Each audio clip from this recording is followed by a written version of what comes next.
नरेंद्र मोदी के जुमलों से ये देश वाकई आतंकित हो चुका है। मतलब ऐसे जुमले फेंके जा रहे हैं कि लपेटने वाले लपेट ही नहीं पा रहे हैं। अब किसी सभा में कहा गया, मान्यवर ने कहा कि मैं 70 के दशक में होता तो मैं ये करता, मैं वो करता। अरे आप 70 के दशक में नहीं थे, और अच्छा ही हुआ आप नहीं थे, क्योंकि 70 के दशक में इंदिरा जी थी, जिन्होंने दुनिया की आंख में आंख डाल के पाकिस्तान के 2 टुकड़े किए, बांग्लादेश को जन्म दिया। आपकी तरह कोई घुसा हुआ नहीं है कहकर चुपचाप नहीं बैठी। आप अब है ना, आप 14 से 24 तक आप ही आप थे, हर तरफ आप थे, हर नजारे में आप थे, हर फ्रेम में आप थे। क्या किया आपने? आप तो बहुत कुछ कर सकते थे। आप चाहते तो आप करोड़ों युवाओं के लिए रोजगार बनाते, लेकिन आपने उनको पकौड़ा तलने की सलाह दी। आपने हजारों लाखों सरकारी पद खाली रखे जो उनको दिए जा सकते थे। आप चाहते तो आप महंगाई कम कर सकते थे, लेकिन आपने पेट्रोल को शतक पार लगाया, आटा, दही, दवाई, पढ़ाई, हर चीज पर टैक्स लगाया। आप चाहते तो आप गरीबी को कम कर सकते थे, लेकिन आपने इस देश के गरीब को और गरीब बनाया और अमीर को और अमीर बनाया, और उस खाई को इतना बढ़ा दिया दोनों के बीच में कि देश के आपके जो अमीर मित्र हैं वो 1600 करोड़ रुपए कमा रहे हैं दिन का, और गरीब बेचारा 46 रुपए रोज पर गुजर बसर कर रहा है।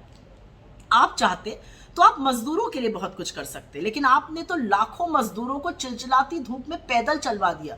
पैरों में छाले और फफोले लिए वो विवश होकर पैदल चलते रहे, और आप सुप्रीम कोर्ट में झूठ बोलते रहे। अरे आप चाहते तो आप कोरोना का प्रबंधन करते, लेकिन आप तो मस्त थे अपनी ही दुनिया में, अपने ही राग लाप में। तो आपने हजारों लाखों को लाशों को तैरने दिया गंगा में। आप चाहते तो आप किसानों को एमएसपी देते, कानूनी गारंटी देते उसकी, लेकिन आपने किसानों को छला। आपने किसानों के ऊपर आंसू गैस के गोले चलवाए, आपने किसानों की सड़कें खुदवाई, उनकी कीलें गड़वाई।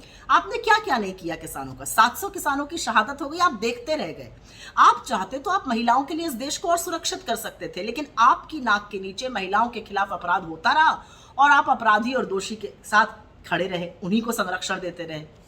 आप चाहते तो आप हाशिए पे पड़े लोगों को मुख्य धारा में ला सकते थे।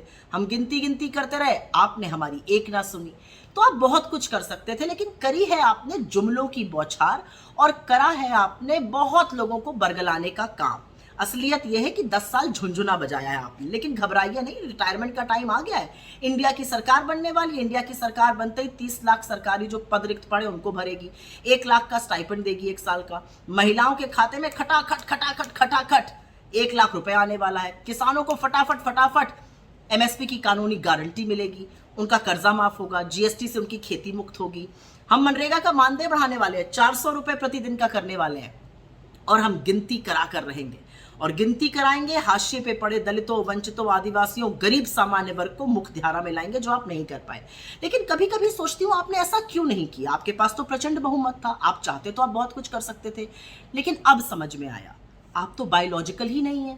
ऐसे काम तो बायोलॉजिकल नेता करते हैं, तो आप कैसे करते हैं?